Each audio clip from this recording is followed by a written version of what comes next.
Hi guys, welcome to a brand new session of current affairs. आज की तारीख है 8 सितंबर 2021। हमारे दो चैनल्स हैं, पिनाकल और फ्रंटियर आईएएस। और अगर अभी तक आपने चैनल्स को सब्सक्राइब नहीं किया है तो सब्सक्राइब करना बिल्कुल ना भूलिएगा। साथ ही साथ इस बेल आइकन को जरूर प्रेस करना है ताकि हमारी आने वाली हर वीडियो की नोटिफिकेशन आपको मिल सके। हमारी दो वेबसाइट्स हैं, sscjpinacle.com और baljeetdhaka.com। इन दोनों को विजिट करना बिल्कुल ना भूलिएगा। और ये सेशन दोनों चैनल्स पर सुबह 4 बजे अवेलेबल हो जाता है। साथ ही साथ for daily videos, PDF and monthly magazine आप हमारे टेलीग्राम हैंडल्स फ्रंटियर आईएएस और sscjpinacle ऑनलाइन को ज्वाइन जरूर करें। स्टार्ट करेंगे प्रीवियस क्विज के साथ। मैंने आपसे पहला क्वेश्चन पूछा था कि पैरालंपिक में पदक जीतने वाले पहले आईएएस अधिकारी कौन बने हैं, तो इसका सही जवाब था सुहास एलियतिराज। और दूसरा क्वेश्चन पूछा था कि पुरुष एकल SH6 फाइनल में भारत के लिए दूसरा पैरा बैडमिंटन स्वर्ण किसने जीता है, तो इसका सही जवाब था कृष्णा नागर। स्टार्ट करेंगे फर्स्ट क्वेश्चन। देखो आज के सेशन का, किस भारतीय जीव विज्ञानी ने बेहलर कछुआ संरक्षण पुरस्कार जीता है, तो इसका सही जवाब है option number C, Shailendra Singh. तो भारतीय जीव विज्ञानी शैलेंद्र सिंह को 3 गंभीर रूप से लुप्तप्राय यानी क्रिटिकली एंडेंजर्ड कछुओं की प्रजातियों को उनके विलुप्त होने की स्थिति से बाहर लाने हेतु बेहलर कछुआ संरक्षण पुरस्कार से सम्मानित किया गया है। यहाँ तस्वीर में देखिए, वर्ष 2006 में स्थापित यह पुरस्कार कछुओं के संरक्षण एवं जैविकी हेतु दिया जाने वाला एक प्रमुख वार्षिक अंतर्राष्ट्रीय पुरस्कार है। इसे कछुआ संरक्षण के नोबेल पुरस्कार के रूप में भी जाना जाता है। नेक्स्ट क्वेश्चन देखो, किस राज्य सरकार ने पत्रकार कल्याण कोष योजना के तहत पत्रकारों को वित्तीय सहायता जारी की है, तो इसका सही जवाब है ऑप्शन नंबर डी, छत्तीसगढ़। तो छत्तीसगढ़ के मुख्यमंत्री भूपेश बाघेल ने घोषणा की है कि कोविड के शिकार हुए पत्रकारों के परिवारों को 90 लाख रुपए से अधिक की वित्तीय सहायता प्रदान की जाएगी। पत्रकार कल्याण कोष योजना के तहत छत्तीसगढ़ सरकार ने पत्रकारों की बीमारी के इलाज के लिए दी जाने वाली आर्थिक सहायता को 50,000 रुपए से बढ़ाकर 2 लाख रुपए कर दिया है। राज्य के वरिष्ठ पत्रकार के लिए वरिष्ठ पत्रकार सम्मान निधि योजना के तहत मासिक पेंशन को 5,000 रुपए से बढ़ाकर 10,000 रुपए कर दिया गया है। और इस योजना का लाभ उठाने के लिए आयु 62 वर्ष से घटाकर 60 वर्ष कर दी गई है। बात करें यहाँ पर छत्तीसगढ़ की, तो इसके फेमस डैम्स में आता है Mini Mata Bango dam, Hasdeo river.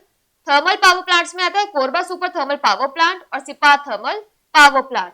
Tiger reserve में आता है चाणकमा टाइगर रिजर्व, उदांती सीता नदी टाइगर रिजर्व और इंदिरावती टाइगर रिजर्व।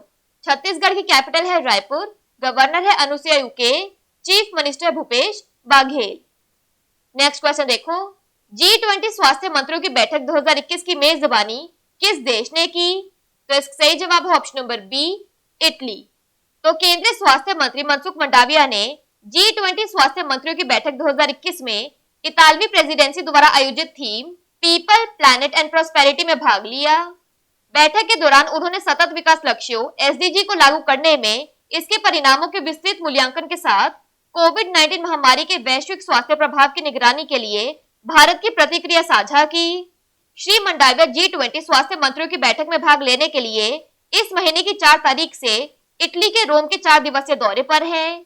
उन्होंने यूके के स्वास्थ्य और सामाजिक देखभाल राज्य सचिव साजिद जाविद के साथ बातचीत की और स्वास्थ्य सेवा के क्षेत्र में सहयोग के विभिन्न क्षेत्रों पर प्रकाश डाला।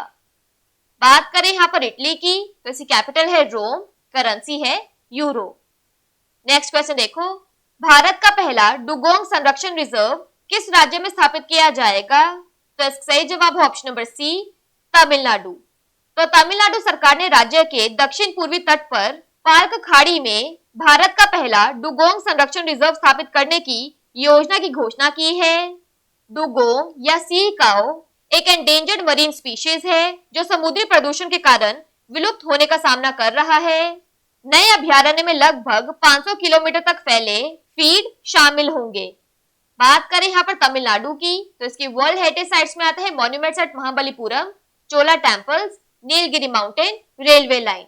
नेशनल पार्क्स में आता है Indira Gandhi national park, Mudumalai national park और gulf marine national park.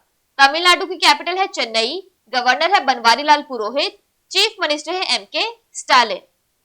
Next question देखो, भारत सरकार ने किस राज्य की क्षेत्रीय अखंडता सुनिश्चित करने के लिए कार्बी आंगलोंग समझौते पर हस्ताक्षर किए हैं? तो इसका सही जवाब है ऑप्शन नंबर सी, असम। तो केंद्रीय गृह मंत्री श्री अमित शाह की उपस्थिति में असम की क्षेत्रीय अखंडता को सुनिश्चित करने वाले दशकों पुराने संकट को समाप्त करने के लिए ऐतिहासिक कार्बी आंगलोंग समझौते पर आज नई दिल्ली में हस्ताक्षर हुए।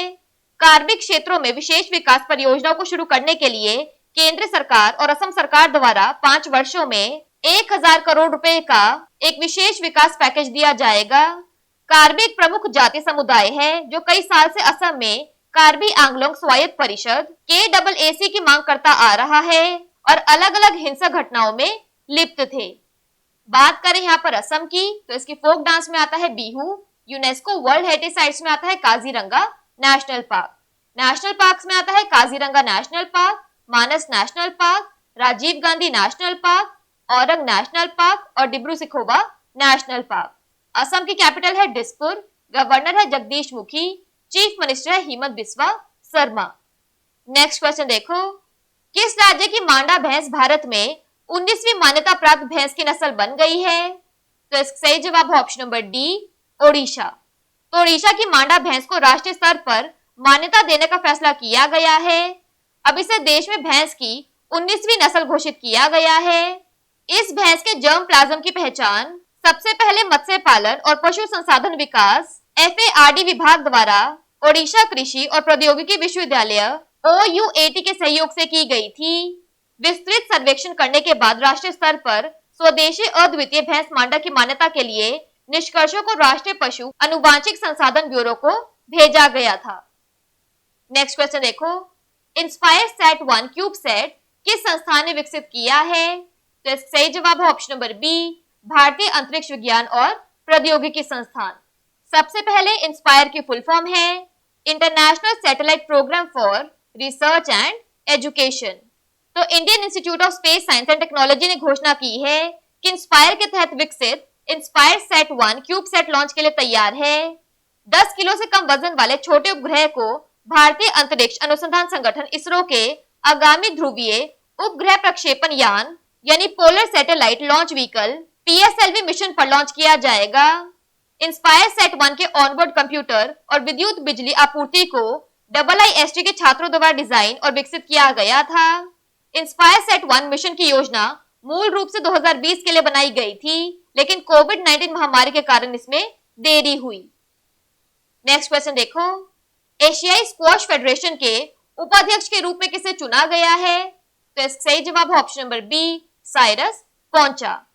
तो भारतीय स्क्वॉश रैकेट्स महासंघ के महासचिव साइरस पोंचा को 4 साल के लिए एशियाई स्क्वॉश महासंघ का उपाध्यक्ष चुना गया। द्रोणाचार्य पुरस्कार हासिल कर चुके पोंचा को एशियाई स्क्वॉश महासंघ की वर्चुअली आयोजित 41वीं आम सालाना बैठक के दौरान उपाध्यक्ष चुना गया। वह तीसरे भारतीय हैं जो ASF के उपाध्यक्ष बने हैं। उनसे पहले विश्व स्क्वॉश के पूर्व अध्यक्ष A रामचंद्रन और देवेंद्र सारंगी भी इस पद पर चुने जा चुके हैं। एशियान स्क्वॉश फेडरेशन का हेडक्वार्टर है कुआलालंपुर, मलेशिया में। नेक्स्ट क्वेश्चन देखो, अंतरराष्ट्रीय साक्षरता दिवस कब मनाया जाता है? तो इसका सही जवाब है ऑप्शन नंबर डी, 8 सितंबर। तो अंतरराष्ट्रीय साक्षरता दिवस हर साल 8 सितंबर को मनाया जाता है। इस वर्ष की थीम है literacy for a human centred recovery narrowing the digital divide. यह 1967 से हर वर्ष मनाया जा रहा है। नेक्स्ट क्वेश्चन देखो, कौन सा देश बच्चों को कोविड-19 वैक्सीन का टीका लगाने वाला दुनिया का पहला देश बन गया है? तो इसका सही जवाब है ऑप्शन नंबर सी, क्यूबा। तो 6 सितंबर 2021 को क्यूबा दुनिया का पहला देश बन गया जिसने बच्चों को कोविड-19 वैक्सीन का टीका लगाया है। क्यूबा में 2 साल की उम्र से बच्चों को घर में टीका लगाया जा रहा है, जिन्हें विश्व स्वास्थ्य संगठन WHO द्वारा मान्यता प्राप्त नहीं है। सरकार द्वारा मार्च 2020 में कोविड-19 के प्रकोप के बाद से बंद किए गए स्कूलों को फिर से खोलने का निर्णय लेने से पहले यह कदम महत्वपूर्ण है। बात करें यहाँ पर क्यूबा की, तो इसकी कैपिटल है हवाना, करेंसी है क्यूबन पैसो और क्यूबन कन्वर्टेबल पैसो। बात कर लेते हैं आज के सेशन के क्विक समरी की। तो पहला turtle conservation award Shailendra Singh ने जीता है। जर्नलिस्ट को फाइनेंशियल एड देने के लिए पत्रकार कल्याण कोष स्कीम छत्तीसगढ़ ने शुरू की है। G20 health ministers meeting 2021 Italy ने होस्ट की। इंडिया का पहला डुगोंग कंजर्वेशन रिजर्व तमिलनाडु में बनाया जाएगा। भारत सरकार ने असम की कार्बी एंगलोंग एग्रीमेंट पर साइन किया है। ओडिशा की Manda buffalo 19th recognised buffalo breed बन गई है। INSPIRE sat 1 cube sat Indian institute of space science and technology ने विकसित किया है। एशियन स्क्वॉश फेडरेशन के वाइस प्रेसिडेंट बने हैं Cyrus Poncha. International literacy day 8 सितंबर को मनाया जाता है और टॉडलर्स को कोविड-19 वैक्सीन लगाने वाला फर्स्ट कंट्री बन गया है क्यूबा। बात कर लेते हैं आज के सेशन के क्विज फॉर द डे की। आपका पहला क्वेश्चन है, किस राज्य की मांडा भैंस भारत में 19वीं मान्यता प्राप्त भैंस की नस्ल बन गई है? और आपका दूसरा क्वेश्चन है, अंतरराष्ट्रीय साक्षरता दिवस कब मनाया जाता है? इन दोनों क्वेश्चंस का आंसर आपको नीचे कमेंट सेक्शन में जरूर करना है। और अगर अभी तक आपने हमारे चैनल्स को सब्सक्राइब नहीं किया है तो सब्सक्राइब करना बिल्कुल ना भूलिएगा। साथ ही साथ इस बेल आइकन को जरूर प्रेस करना है ताकि हमारी आने वाली हर वीडियो की नोटिफिकेशन आपको मिल सके। हमारी दोनों वेबसाइट्स और टेलीग्राम हैंडल्स को ज्वाइन जरूर करना है। Thank you so much.